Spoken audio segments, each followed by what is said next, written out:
जय श्री स्वामीनारायण।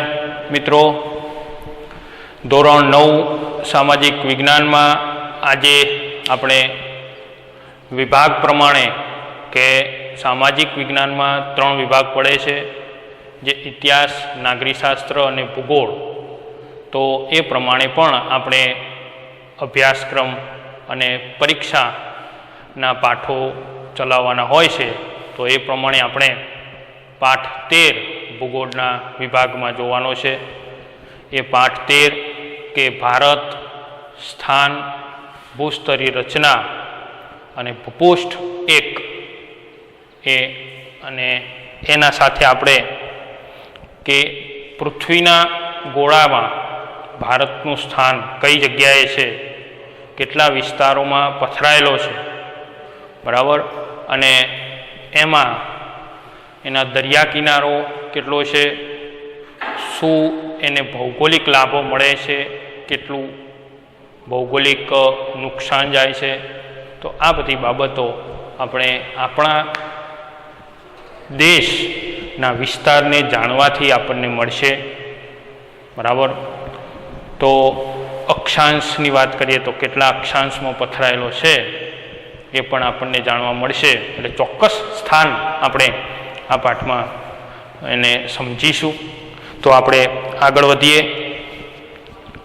तो भारत ए आखा विश्वमां एक सारू आगवुं स्थान धरावे छे। प्राचीन समयमां पण भारत एक सारू समृद्ध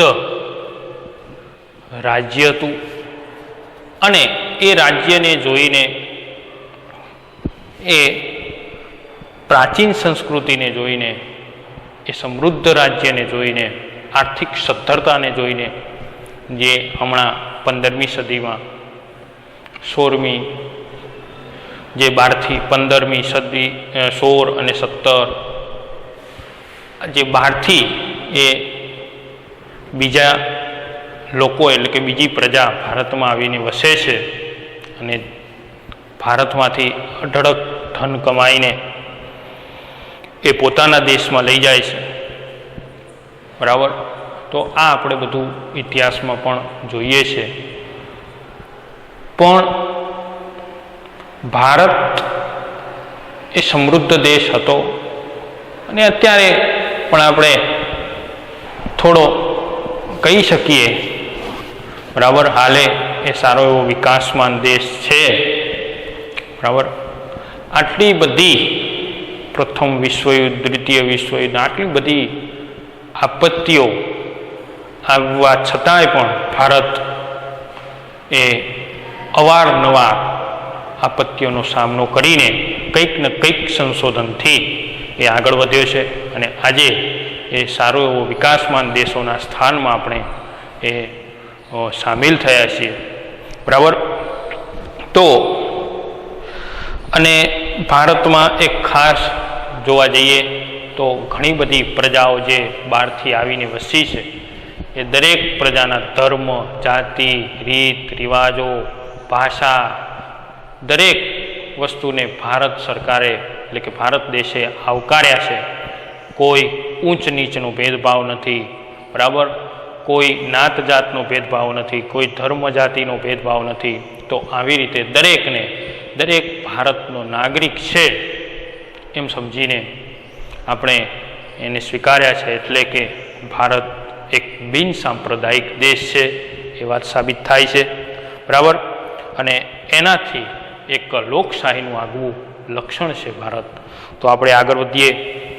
कुदरती अने मानव सर्जित अनेक आपत्तिओ होवा छतांय भारत अत्यारे ए पोतानी प्रगति अने विकासथी आ जे तबक्कामां पहोंच्यो छे। तो भारतीय संस्कृतिना घडतर अने विकासमां भौगोलिक परिस्थितिए सारू एवुं महत्व भाग भजवे छे। एटले के भौगोलिक रीते पण भारतने ए आर्थिक सद्धरता थवा माटे ए भौगोलिक रीते पण भारतने आ बधी परिस्थिति सारी अनुकूल है। तो एमां जोईए कि भारतनुं स्थान आपणे सौ प्रथम जोईए कि भारतनुं स्थान तो એમાં પૃથ્વીનો ગોળો આપણે જોઈએ, અત્યારે હું લાવ્યો નથી પણ તમે જોજો, બરાબર. એટલે પૃથ્વીના ગોળામાં આપણે ઉત્તર ગોળાર્ધ વિષુવવૃત્ત વચ્ચે આવે છે અને ઉત્તરના ભાગમાં, દક્ષિણના ભાગમાં આમ બે વિભાગો પડે છે, ઉત્તર ભાગ અને દક્ષિણ ભાગ. એમાં ભારત ઉત્તરના ભાગમાં એ એશિયા ખંડ આવેલો છે, એશિયા ખંડ. અને એશિયા ખંડની દક્ષિણ આમ સૌપ્રથમ તો પૃથ્વીના ગોળામાં 7 ખંડો આવેલા છે. એ 7 ખંડમાંથી આપણે આ એશિયા ખંડના દક્ષિણમાં એટલે કે ઉત્તર ગોળાર્ધમાં અને પૂર્વ પશ્ચિમ એ બે કાલ્પનિક ગ્રીનિચ રેખાથી આપણે કાલ્પનિક એક વ્યવસ્થા સર્જાય એના માટે આખા દુનિયાનું આખું સ્ટ્રક્ચર આપણને રાત દિવસ ખબર પડે, સમય ખબર પડે, એટલા માટે આપણે કાલ્પનિક વાતો અને આ બાબતો ગોઠવી છે. તો એટલા માટે આપણે દક્ષિણ એશિયામાં અને પૂર્વ ભાગમાં એ ભારતનું સ્થાન છે. એમાં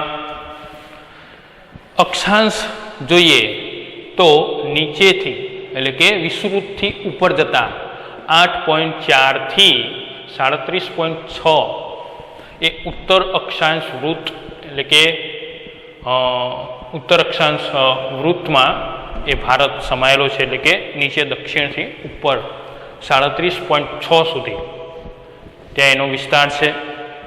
અને 68.7 થી 97.25 પૂર્વ રેખાંશ વૃત્ત આડું માપવાનું થાય આપણે, બરાબર. જે 68 થી 97 એટલે કે જે 68 એટલે કે ગુજરાતથી અને પેલી બાદ જે અરુણાચલ પ્રદેશ એ 97.25 પૂર્વ રેખાંશ વૃત્ત સુધી એ ભારત વિસ્તરેલો છે. આમાં ઉત્તર અક્ષાંશમાં જે કર્કવૃત્ત ભારતની વચ્ચે એકદમ મધ્યમાંથી પસાર થાય છે, બરાબર. જે 23.30 ઉત્તર અક્ષાંશથી કર્કવૃત્ત પસાર થાય છે, બરાબર. હવે આમ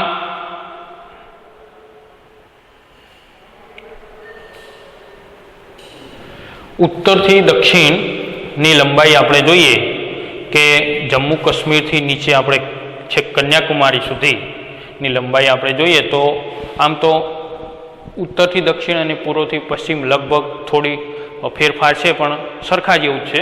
એટલે કે 3214 કિલોમીટર છે, બરાબર. ઉત્તરથી દક્ષિણની લંબાઈ અને પૂર્વથી પશ્ચિમની લંબાઈ જોઈએ તો 2933 એટલે કે 2933 કિલોમીટર એની ભારતની પહોળાઈ છે, જે કચ્છથી એ અરુણાચલ પ્રદેશ સુધી, બરાબર.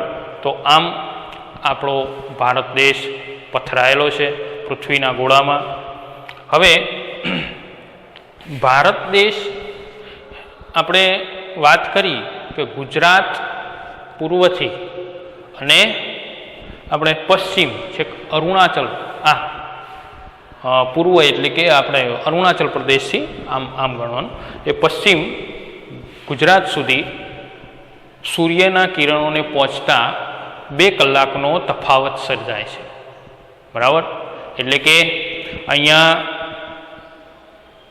આપણે 2 કલાક એટલે કે અહીંયા આપણે 6 વાગ્યા હોય, દાડો ઉગી ગયો હોય તો અહીંયા આપણે એટલે કે કચ્છમાં એટલે કે પશ્ચિમમાં એ 2 કલાક લેટ એટલે ત્યાં હજુ લોકો ઊંઘતા હોય છે. એટલે કે આખું ડિફરન્ટ સર્જાય છે, તફાવત સર્જાય છે. અને એ તફાવતને એક સારી વ્યવસ્થા ઊભી થાય, એકી સાથે એક સમયે આપણે દરેક કાર્ય કરી શકીએ, બરાબર. એટલા માટે આપણે પ્રમાણ સમયનું આયોજન કર્યું છે, બરાબર. એક સાથે બધાને સૂચના અને આયોજન થાય વ્યવસ્થા માટે એ પ્રમાણ સમય આપણો નક્કી કરવામાં આવ્યો છે અલ્હાબાદમાં 82.30 જે આપણો ભારતનો પ્રમાણ સમય એટલે કે આખા દેશે એ માન્ય રાખવું, ભલે ત્યાં 4 વાગ્યા હોય ત્યાં 6 વાગ્યા હોય, બરાબર. પૂર્વમાં 4 વાગ્યા હોય અને ત્યાં પશ્ચિમમાં 2 વાગ્યા હોય, બરાબર, તો પણ આપણે અહીંયા એના વચ્ચેનો સમય 82.30નો જે સમય ચાલે એ જ સમય આપણે આખા દેશમાં માન્ય રાખવાનો હોય છે. એટલા માટે એને પ્રમાણ સમય કહેવામાં આવે છે. અને એક સ્થાનિક સમય એટલે જે તે વિસ્તારનો સમય, બરાબર, એને સ્થાનિક સમય કહેવામાં આવે છે. તો આ પ્રમાણ સમય રેખા 5 રાજ્યમાંથી પસાર થાય છે, ભારતના 5 રાજ્યમાંથી પસાર થાય છે. તો આમ એ ભારતનો આ વિસ્તાર છે તો સ્થાનિક સમયે જ માનવામાં આવે છે, બરાબર. ભારતમાં જે પ્રમાણ સમય આપણે નક્કી કર્યો છે એને જ આપણે રોજનો એ માન્ય રાખવામાં આવે છે, બરાબર. હવે આપણે ચોપડીમાં જોઈશું પાછળ નકશામાં જે આપણને કિલોમીટર ઉત્તરથી દક્ષિણ, પૂર્વથી પશ્ચિમ આખો ભારતનો નકશો આપેલો છે અને એ તમે સાથે જોજો, બરાબર. તો ભારતનો કુલ વિસ્તાર આપણે જોઈએ, કુલ વિસ્તાર 32.8 ચોરસ કિલોમીટર છે, બરાબર. 32.8 એટલે કે 32,80,000 ચોરસ કિલોમીટર, એટલે કે કુલ વિશ્વના 2.42% થાય એટલો ભારતનો વિસ્તાર છે. તો વિશ્વના જે આ વિસ્તાર છે એ પ્રમાણે ભારતથી એ વિશ્વના એ 6 દેશો મોટા છે. એ કયા? રશિયા સૌપ્રથમ મોટામાં મોટો હાલે પણ છે, રશિયા, કેનેડા, USA, ચીન, બ્રાઝિલ અને ઓસ્ટ્રેલિયા. તો આ પછી આ 6 દેશો પછી ભારતનું સ્થાન મોટામાં એ 7મું સ્થાન છે. એટલે કે વિશ્વમાં ભારતનું વિસ્તારમાં એ 7મું સ્થાન આવે છે, બરાબર. તો ભારતનો ભૂમિભાગ એશિયા ખંડની દક્ષિણ તરફ આવેલો છે, એટલે કે દક્ષિણ એશિયામાં આગળ આપણે વાત કરી, બરાબર.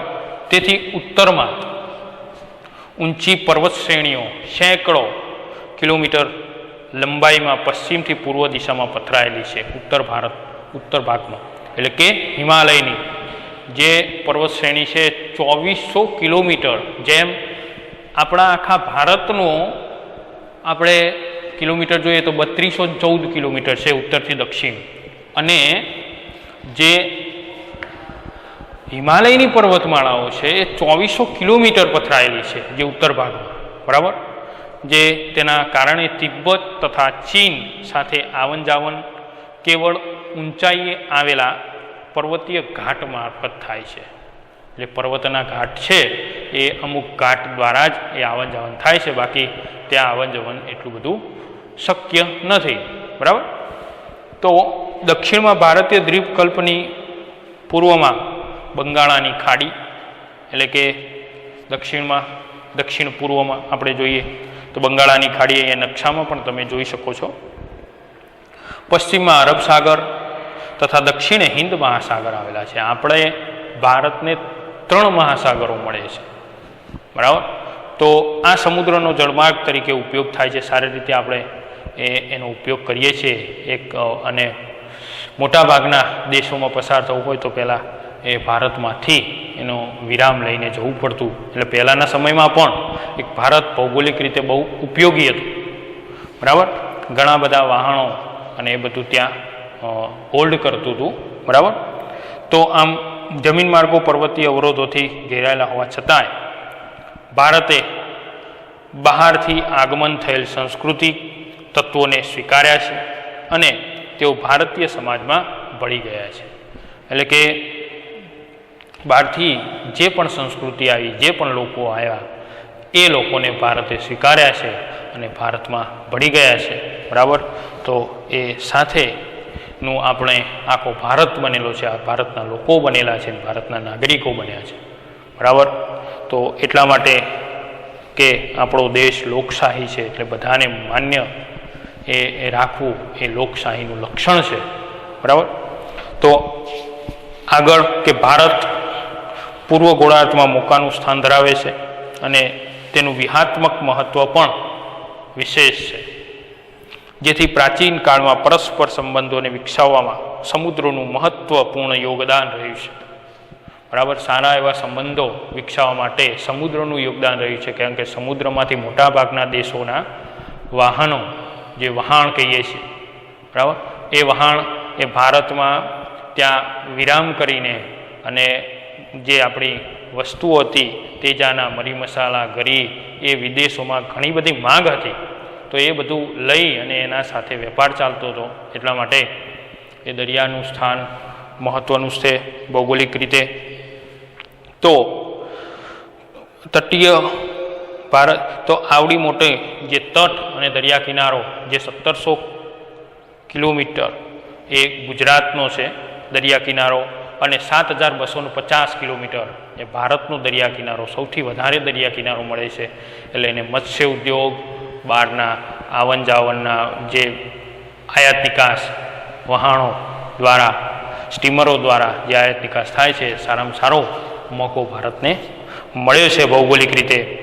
તો અને ભારતના નામ પરથી જે દક્ષિણમાં, એ પહેલાં ભારતનું નામ હિન્દુસ્તાન હતું, અને એના ઉપરથી આપણે દક્ષિણમાં હિન્દ મહાસાગર એ નામ રાખવામાં આવ્યું છે.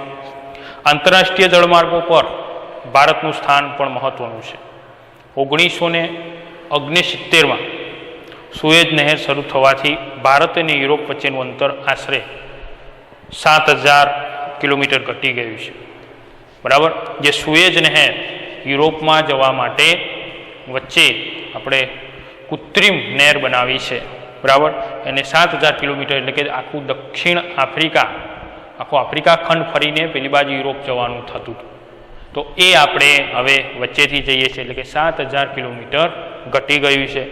પૂર્વ તથા દક્ષિણ પૂર્વ એશિયા, ઓસ્ટ્રેલિયાથી આફ્રિકા તથા યુરોપને સાંકળતા જળમાર્ગો હિન્દ મહાસાગર થઈને જ જાય છે. એટલે કે પૂર્વ અને પશ્ચિમના જે પછી એ દક્ષિણ પૂર્વ એશિયા, આ બધા જે દેશો છે એને હિન્દ મહાસાગર થઈને જ પસાર થવું પડે છે. એટલા માટે ભારતનું સ્થાન મહત્ત્વનું છે. બરાબર, દક્ષિણ આફ્રિકા થઈને આવતો જળમાર્ગ તથા સુએજ જળમાર્ગ ભારત પાસેથી પસાર થાય છે, અને એ જ માર્ગ દ્વારા ઇન્ડોનેશિયાની મલાક્કા સામુદ્રધુની થઈને પેસિફિક મહાસાગર પસાર કરીને કેનેડા તથા US પહોંચી શકાય છે. તો આમ એ ભારતનું ભૌગોલિકનું સ્થાન મહત્ત્વનું છે, વચ્ચે આવે છે, એટલે બધા ત્યાં હોલ્ડ કરે છે, આરામ કરે છે. ભારતનો સંપર્ક વિશ્વના અનેક દેશો સાથે સદીઓથી છે. વસ્તુઓ અને વિચારોનું આદાન પ્રદાન પ્રાચીન કાળથી થઈ રહ્યું છે.